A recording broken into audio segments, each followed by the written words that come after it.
Ladies and gentlemen, good afternoon and welcome inside the latest edition of Across the Cavs on May 19th.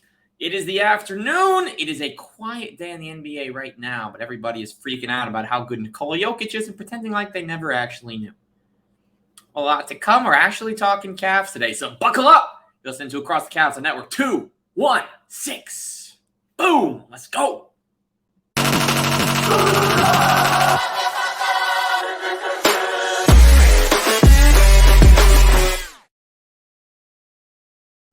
Yo, on this Friday afternoon, May 19th. What is going on today in Cavs history? Well, a couple of things happening on May 19th. Bill Laimbeer celebrating a birthday today. He turned 66. Why does that matter to us? He played his first 131 games with the Cavs after being drafted. Came over from Europe, had a nice run with the Pistons, couple All-Star games, 4-time All-Star, Bad Boys. Brian Skinner celebrating a birthday. He turns 47, a 65-game Cav career lasting all of one season for him during the 01-02 campaign. If you're not familiar with Brian Skinner's game, pull up any NBA Live game from the mid-2000s, and he was the first unsigned free agent most teams would sign if you're playing with CPUs able to make those types of moves. And, of course, most importantly, Raul Neto. 31 years of age today. Raul had some moments this season. May not have gotten enough minutes, and there were some games where he probably deserved to be in, just a little bit more, but nonetheless, we commend him for making it through the season, staying healthy, and contributing when asked. Has to be tough knowing that he's not going to get minutes each and every day. So that's what happened with birthdays and tragic news coming in the last hour. The great Jim Brown passing away at the age of 87, a living legend no longer. Hall of Famer, a 9-time Pro Bowl, a champ, a 3-time MVP, a Rookie of the Year, a Hall of Famer, obviously. Jim Brown played only 9 seasons with the Browns, 12,000 yards, 106 rushing touchdowns, 20 receiving touchdowns. His top 5 in MVP all but one season. An absolute beast. 1,544 yards in his final year. Of course, back in the pre-Super Bowl era, there was just 2 teams that made the playoffs. They played in the immediate championship, and he did win one. So, Jim Brown, 87 years of age. He went to Syracuse before going to the Browns, and he wasn't even that great over there. The yards per carry were incredible, but I actually scratched that. What we're seeing here was an 8-game season for him. 3 years at Syracuse, he averaged 5.8 yards per carry with 19 rushing touchdowns and 2 receiving on just 11 catches.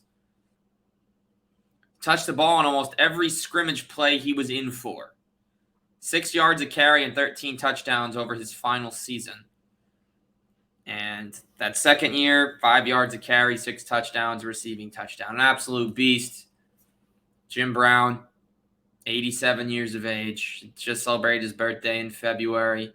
Rest in peace. Kind of like how we lost Bill Russell not that long ago. The NBA deciding to put jersey patches with the number 6 on all uniforms this year. We'll see what the NFL might do for Brown or what Cleveland might do. He was a legend.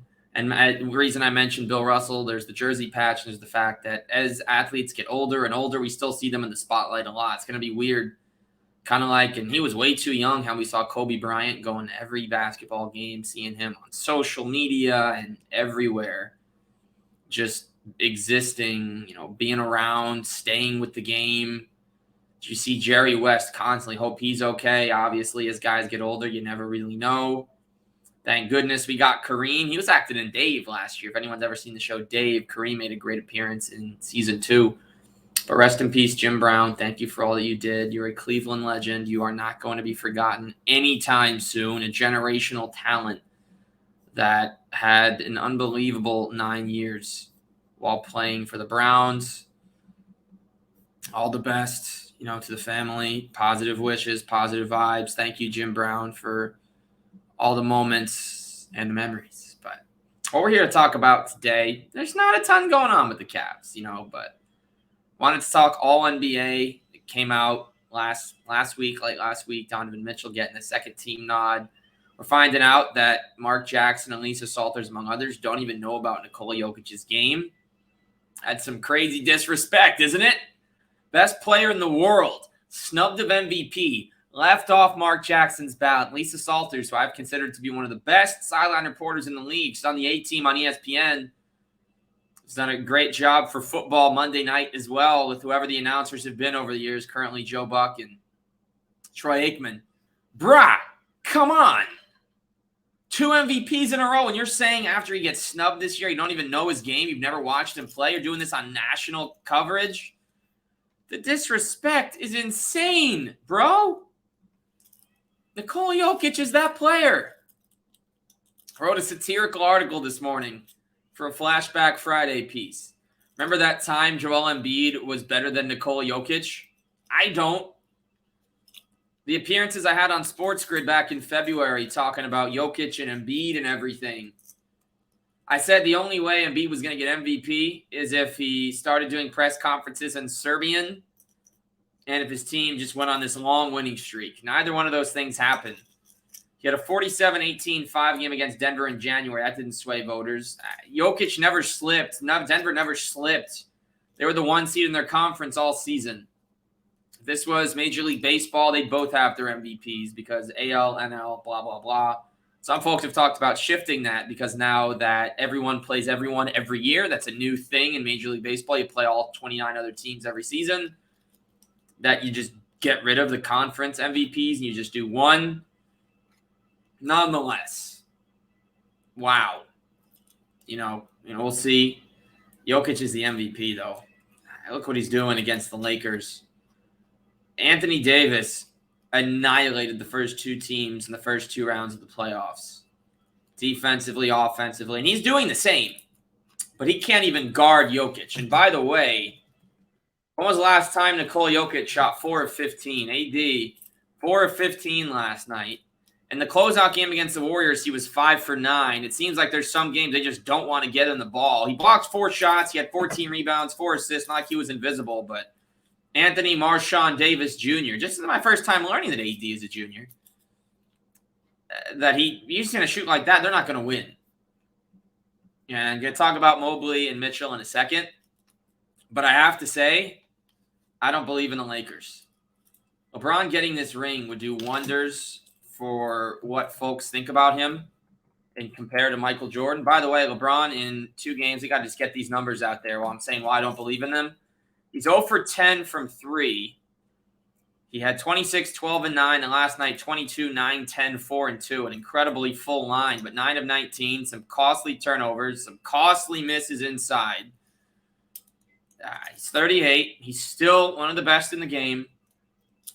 This is the first time we've ever seen him in the playoffs not absolutely dominating, though. So just got to pull up the all-time numbers. It's going to be a lot to digest here. So he's averaging 23.5 points per game. Of any of the years he's advanced in the playoffs, this is the lowest. These match the numbers he had for Miami in his first year. His assist numbers, 5.9, match the numbers he had for Miami in his first playoff run.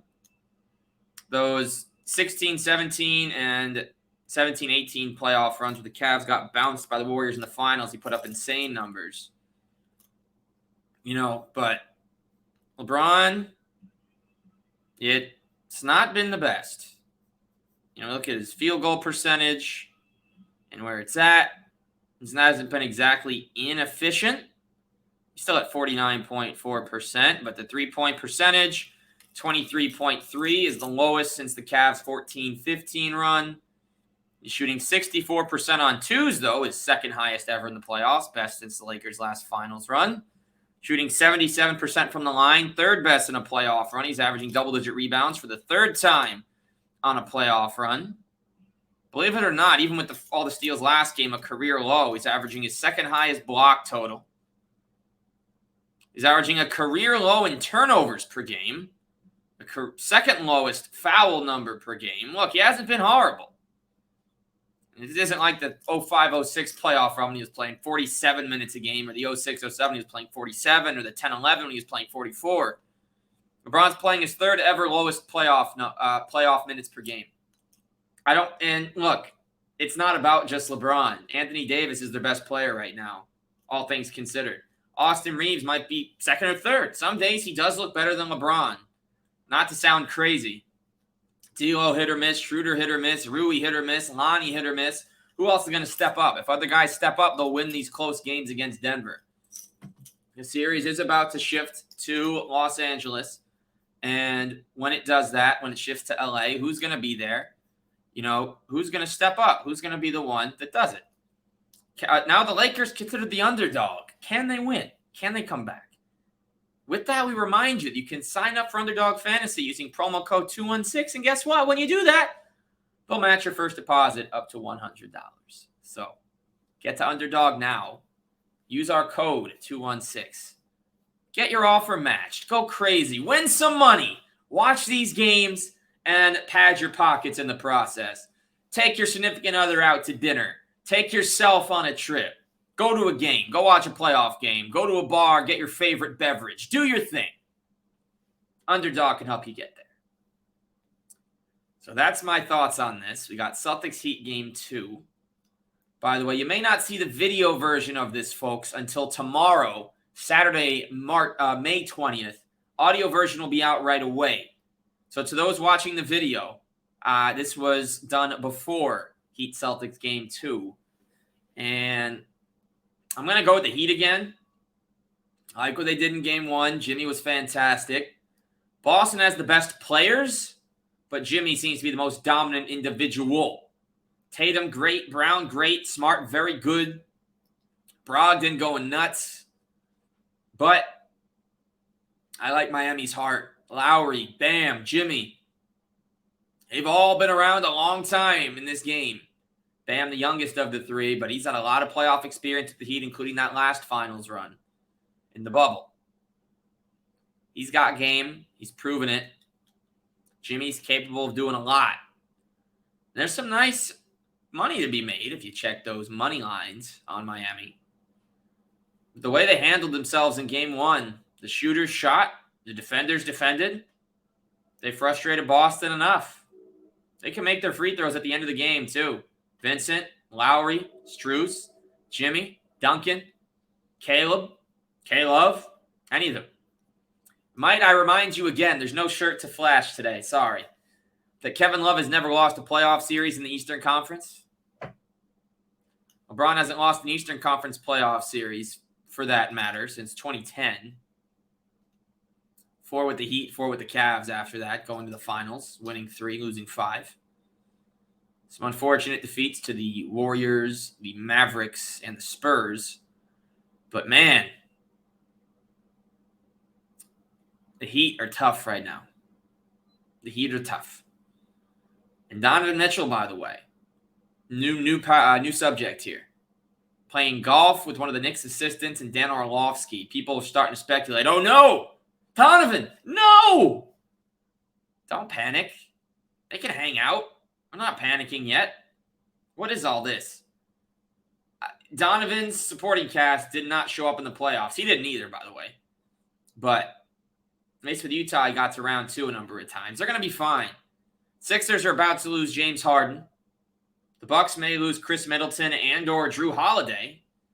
Probably not Drew Holiday, but he is going to be retiring in the next couple of years from what we hear about him playing out this contract and being done.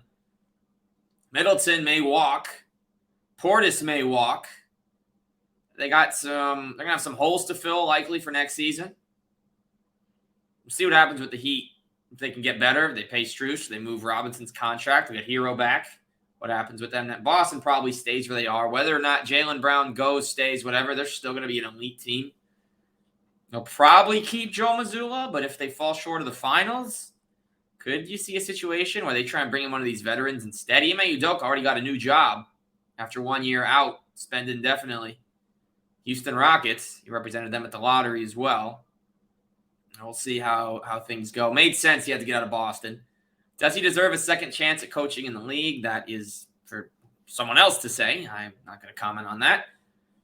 But Donovan was second team All-NBA. Should he have been first team over Shai Gilgeous? You consider the Cavs seed versus the Thunder. Just a quick head-to-head. Mitchell averaged for the year 28, 4-4, shot 48%, 36 from 3. Shai Gilgeous averaged 31, 5-6 with 2 steals, 51% from the field. Isn't it unfortunate they couldn't get past Minnesota and into the first round? They almost definitely would have gotten crushed by Denver. But would have loved to have seen Mark Daigneault and company in the playoffs. He probably deserved it. Let's see the rest of the nominees. First team was Giannis, Tatum, Embiid, Shai Gilgeous, and Luka. Honestly, you could have moved Shai to the second team, put Jokic on the first. Jokic got the third team because he was a center. Donovan was joined by Jalen, Jimmy, Steph, and Jokic on the second team. And then the third team was Randall, LeBron, Sabonis, Fox, and Damian Lillard. The new rules state that guys have to play at least 65 games in order to be merited. Dame only played 58. LeBron, by the way, only played 55. And it's his third straight regular season playing less than 57 games. And in 5 years with the Lakers, he's played 55, 67, 45, 56, 55. Changes nothing. We take nothing away from what he's been able to do. But still, he also shot 32% from 3, which was the worst since his rookie season. We're not here to diss LeBron. This is a Donovan Mitchell conversation. He probably belongs on the second team. Playoffs don't give you too much merit for this. All these guys are on contenders. Luka missed the playoffs. Giannis got bounced in the first round, but he still belongs there. Obviously, Don got bounced in the first round.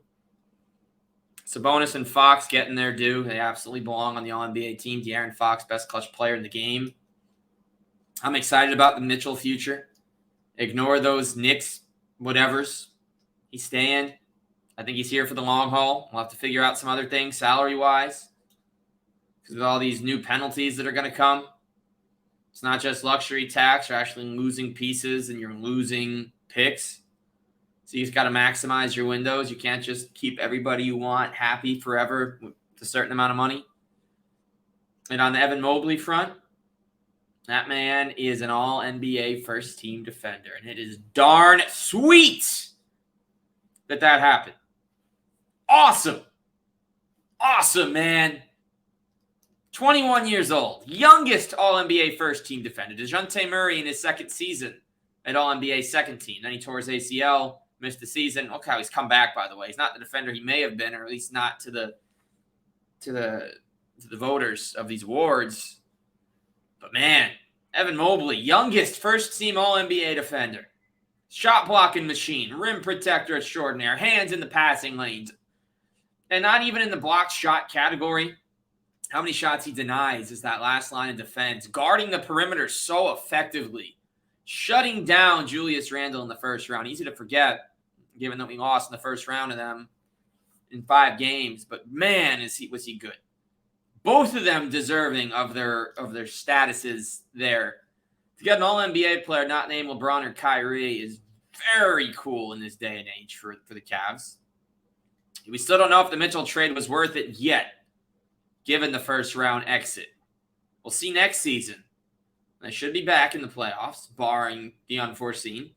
And when that happens, we'll have a better understanding of, was it worth it? Do we wish we had Lowry and Abaji and Collin, the picks? We'll see. Good for Utah, though, getting the 9th pick. They also have the 16th pick and the 28th, so I'm very excited. This is the Utah Cavs, baby. They got Jordan, they got Lowry, they got Collin, they got Ochai. And that team, I could watch them all day. Love having all those fellas in Cleveland. The second part of Jordan Clarkson, really, after LeBron left, it was very clear they didn't mesh very well together. But man, oh man, oh man, oh man.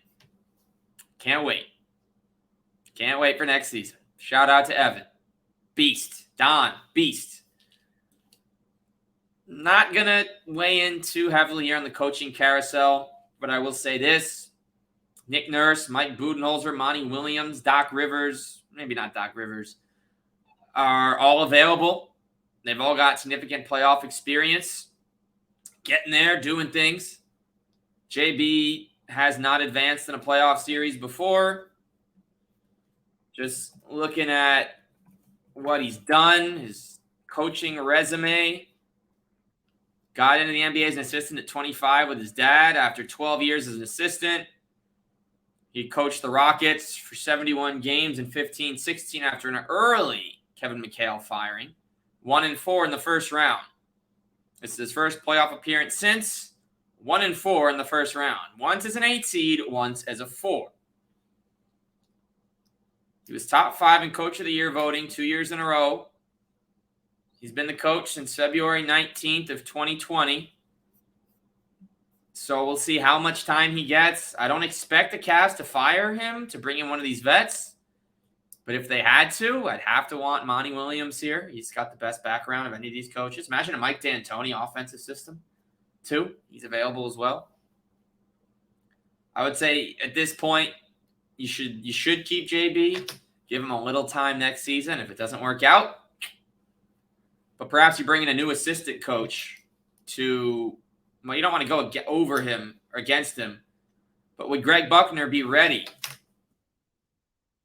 Would Greg Buckner be ready to be the next coach if JB gets fired? He was with him in Memphis for a year. He was with them in Houston for that first tenure.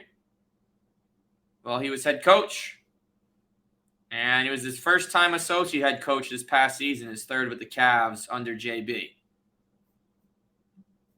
Buckner was a role player in the NBA, playing for Dallas, Denver, Philly, Minnesota, and Memphis. Started 117 games. He started 6 playoff games, including averaging 13 a game for the Nuggets in 05-06. If you're wondering what Greg Buckner's best games were, he had a 25-point outing as a rookie. That ended up being his career high. I was against the Celtics in a loss. 5 threes, 25-4-2. His starting lineup that day was Steve Nash, Dirk, Finley, and Strickland. He was the second leading scorer behind Michael Finley. His bench was Sean Bradley, Cedric Ceballos, the late, rest in peace, Sean Rooks, and Robert Pack. Our buddy Damon Jones was there that day. Damon Jones spent 3 years on the Cavs, and besides that, never spent more than one consecutive season on the same team. He had 1 year with the Nets, the Warriors, the Celtics, the Mavericks, the Kings, the Pistons, the Grizzlies in Vancouver, the Heat, and then parts of 2 seasons with the Bucks. The 3 years with the Cavs were far and away the 3 most successful years for him, other than that one Miami Heat season where he was a nearly full-time starter, 43% from 3, career high 12 per game. That Heat team had a nice long playoff run. He averaged 12 in that. What I'm just now learning, however, is that Damon Jones was horrible for the Cavs in 3 straight playoffs, other than that one big shot. Playing 14, 13, and 5 minutes a game in the 3 runs. Shooting 31, 31, and 20% from the field, which makes his game winner, that buzzer beater, even more impressive. So we'll see how everything shakes out. A lot to happen in Cavaliers Kingdom. But that will do it for this edition of Across the Cavs. Make sure to head to Network 216 on YouTube. Like, subscribe, comment, do it all. And for Across the Cavs, hear more of my content at Across Cavs on Twitter, at Across the Cavs on Instagram, and type in Across the Cavs on Apple Podcasts, on Spotify, on Google, on iHeart. You do it. You'll find it. You get it all. See you soon. Monday, Danny Cunningham, the Cavs beat writer, joins me. Until then, adios from Network 216. That was the wrong outro. Let's do it again on Network 216. Peace.